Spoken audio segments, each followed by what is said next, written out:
Good morning વિદ્યાર્થી મિત્રો. આજે આપણે ધોરણ 7માં સામાજિક વિજ્ઞાનમાં પ્રકરણ 4 રાજપૂત યુગ વિશે અભ્યાસ કરીશું. પ્રસ્તાવના: પહેલાંના સમયમાં આવા મહેલો રાજા બનાવતા હતા. આવા મહેલો પૈકીના કેટલાક મહેલો સારી સ્થિતિમાં અને કેટલાક મહેલોના અવશેષો આજે પણ જોવા મળે છે. કે પ્રાચીન સમયમાં રાજા મહારાજાઓ આવા મહેલો સ્થાપીને આજે પણ ઘણા ખરા મહેલો એ એક સારી સ્થિતિમાં કે અમુક મહેલો એ માત્ર અવશેષોમાં આજે પણ પુરાતત્વમાં આપણને જોવા મળે છે. કે પ્રાચીન સમયનું બાંધકામ એ કેવું હતું તેના દ્વારા વર્તમાન સમયમાં પણ આપણે એમની છણાવટ એક સારી રીતે મળી શકે છે. કે પ્રાચીન સમયની એવી ઘણા ખરા મહેલો કે સ્થાપત્યો છે જેના દ્વારા આપણને વર્તમાન સમયમાં એ સમયનું બાંધકામ કેવું સચોટ હશે તેના ઉપરથી આપણને જાણી શકાય છે. પ્રાચીન સમયની વાત કરીએ તો ઘણા ખરા એવા ઉદાહરણોમાં આપણે જોઈએ કે રાજસ્થાનમાં અનેક એવા કિલ્લાઓ છે જેના દ્વારા આપણને ખ્યાલ પડે છે કે પ્રાચીન સમયમાં રાજા મહારાજા જે પણ કિલ્લાઓ અથવા તો મહેલો જે પણ કાંઈ બંધાવ્યા છે એ વર્તમાન સમયમાં એક સારી સ્થિતિમાં જોવા પણ મળે છે. અને કેટલાક એવા સ્થાપત્યો છે જેના દ્વારા અવશેષોમાં જ આજે ખાલી આપણને જોવા મળે છે. આજના ભવ્ય મહાલયોની બાંધણી અને પહેલાંની બાંધણી વચ્ચે તફાવત છે. આ તફાવતના કારણે કયું બાંધકામ કયા સમયગાળાનું છે તે જાણી શકાય છે. કે પહેલાંના સમયનું કેવું બાંધકામ હતું, એ બાંધકામ કેવી રીતે કરતા અને એ બાંધકામ એટલું સચોટ હતું જે વર્તમાન સમયમાં અમુક એવા મહેલો કે કિલ્લાઓ છે જે વર્તમાન સમયમાં એવી જ સારી સ્થિતિમાં જોવા મળે છે. જે આજે વર્તમાન સમયનું એવું આપણે બાંધકામ બાંધીએ છીએ જેથી 20થી 25 વર્ષ, વધુમાં વધુ 30થી 40 વર્ષ સુધી આપણું બાંધકામ એ ટકી રહે છે. પણ પ્રાચીન સમયનું એવું બાંધકામ હતું જે વર્તમાન સમયમાં પણ એક સારી સ્થિતિમાં જોવા મળે છે. રાજપૂત કાળ દરમિયાન બંધાયેલા સ્થાપત્યો આજે પણ જોવા મળે છે. કે રાજપૂત કાળ દરમિયાન પણ અનેક એવા બાંધકામો બંધાયેલા છે જે આજે પણ એ રાજપૂત કાળ દરમિયાનની સ્થાપત્યોની આજે પણ આપણે માહિતી મેળવી શકીએ. જો આ બધી માહિતી એ આપણને ભારતના અનેક એવા રાજ્યવંશો છે તેના દ્વારા આપણને મેળવી શકાય છે. તો આજે આપણે ભારતના એવા કેટલા રાજ્યવંશો છે તેના વિશે આજે આપણે અભ્યાસ કરીશું. હવે એનામાં સૌપ્રથમ ટોપિક આવે છે નવા રાજ્યવંશોનું ઉદય.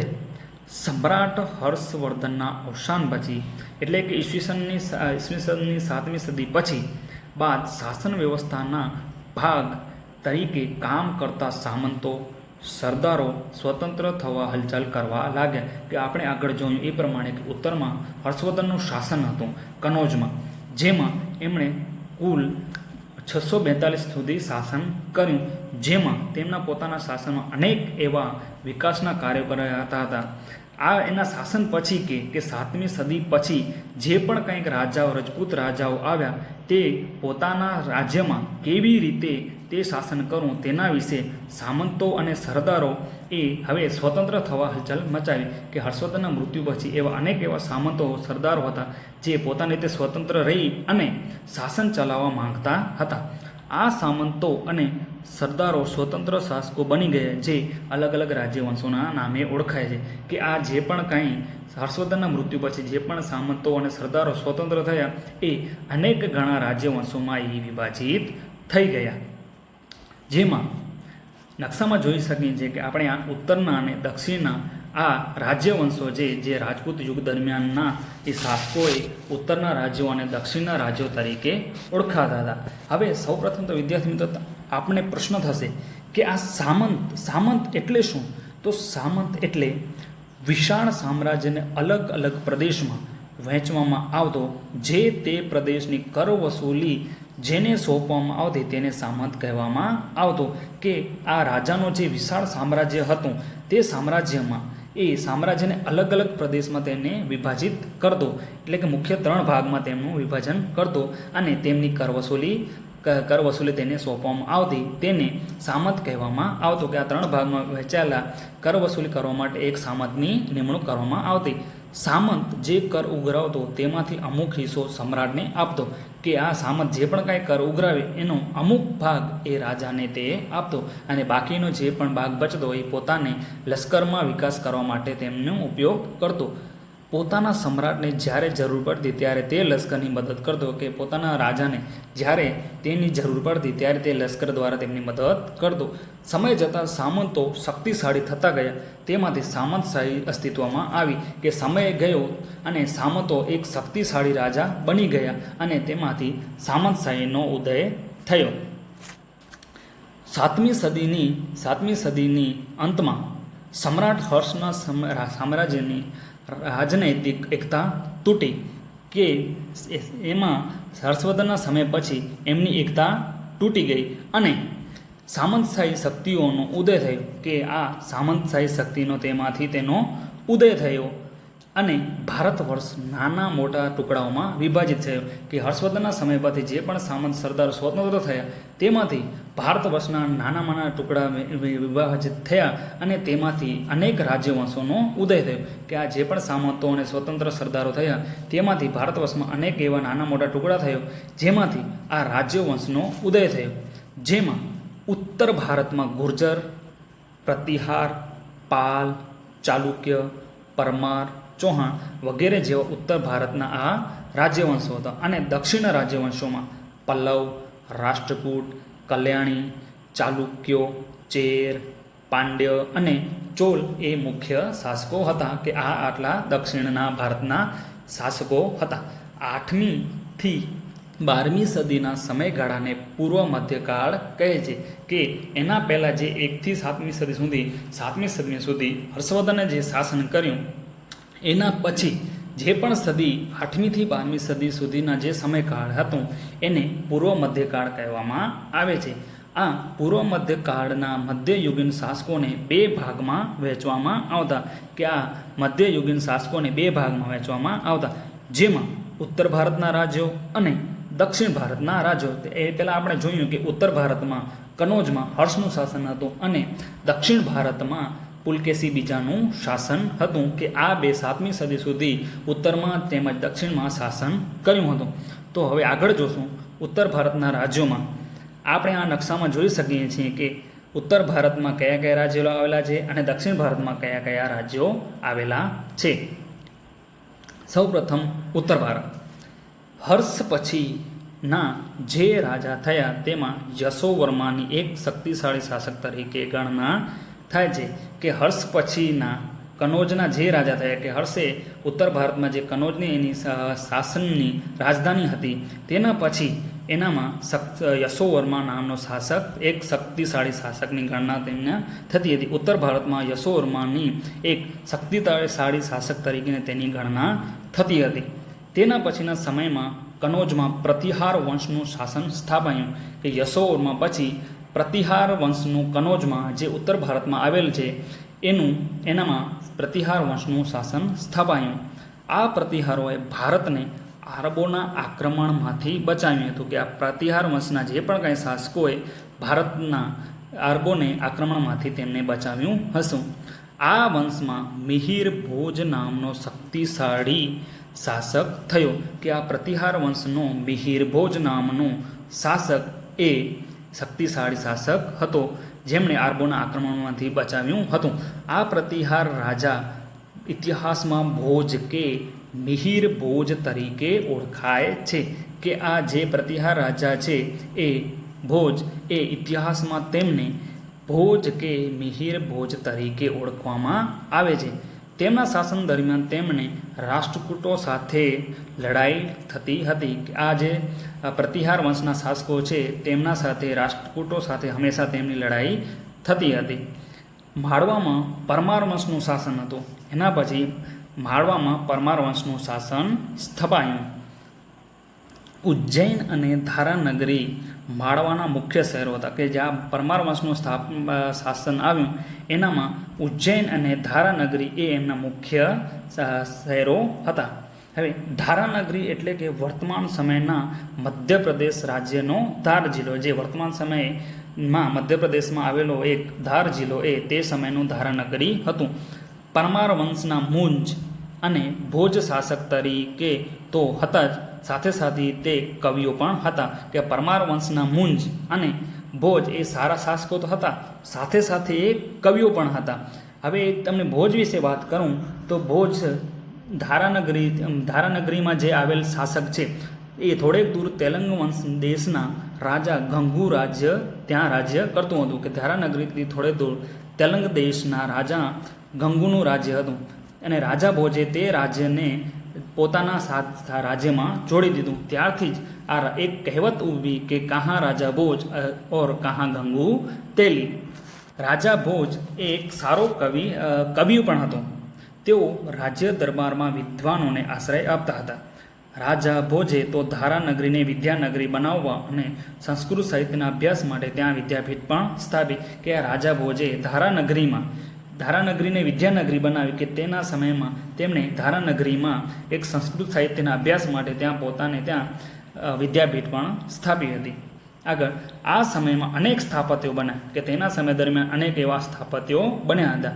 પરમારો અને દક્ષિણના ચાલુક્યો વચ્ચે સતત લડાઈ ચાલુ કરતી, અને ભોજ પછી માળવાની સત્તા નબળી પડી.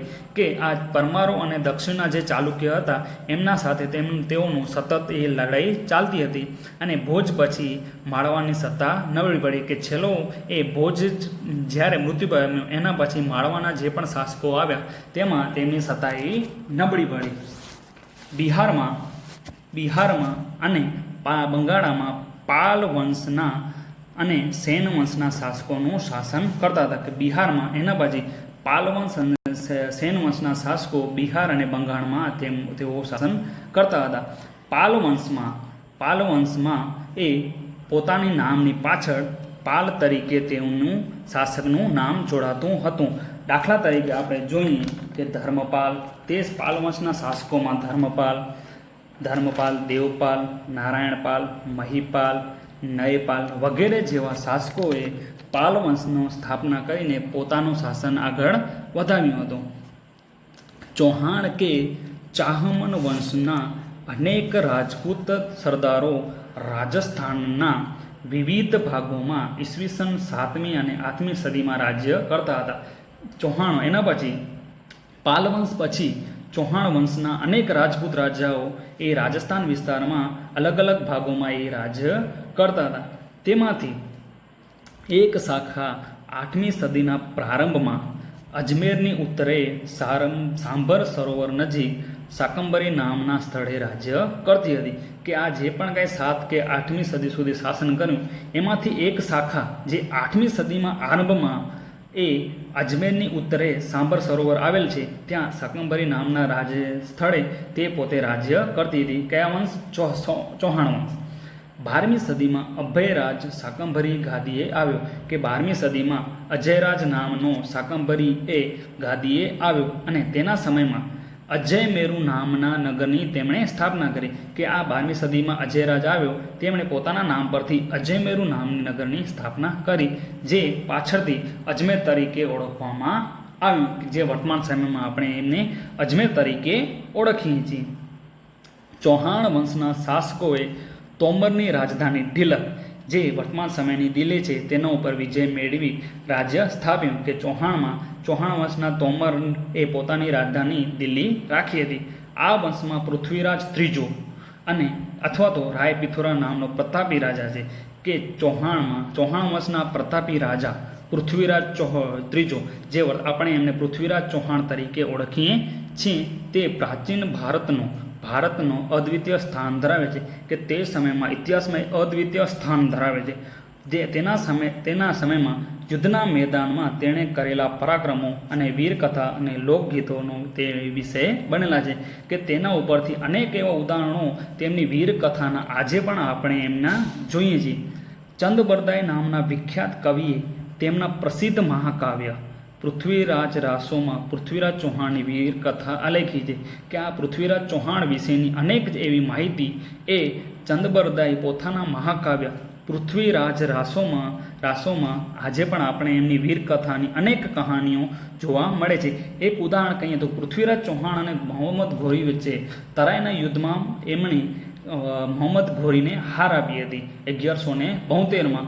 તો જે શાહબુદ્દીન ઘોરી છે જે આ મોહમ્મદ ઘોરી છે એમને કુલ 17 વખત જેટલી એમને હાર આપી હતી અને છેવટે એમને કાવતરાથી પૃથ્વીરાજ ચૌહાણે આ ઘોરીએ તેમને હાર આપી હતી.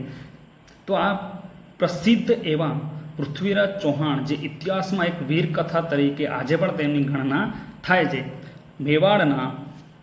મેવાડના ગોહિલ પુત્રો કે જે પાછળથી સિસોદિયા રાજપૂત તરીકે ઓળખાયા તે મધ્યકાલીન ઇતિહાસમાં અનેકું સ્થાન ધરાવે છે કે ચૌહાણ વંશ પછી મેવાડના ગોહિલ પુત્રો જે સિસોદિયા નામે ઓળખાય છે. આ વંશમાં બપ્પા રાવળ નામના સ્થાપક થઈ ગયા કે મેવાડના જે ગોહિલ વંશના સ્થાપકો છે જેમાં સ્થાપક તરીકે બપ્પા રાવળ નામના સ્થાપક તેમને ગણવામાં આવે છે. અને આ વંશમાં અનેક એવા શાસકો જે પ્રતાપી શાસકો થઈ ગયા.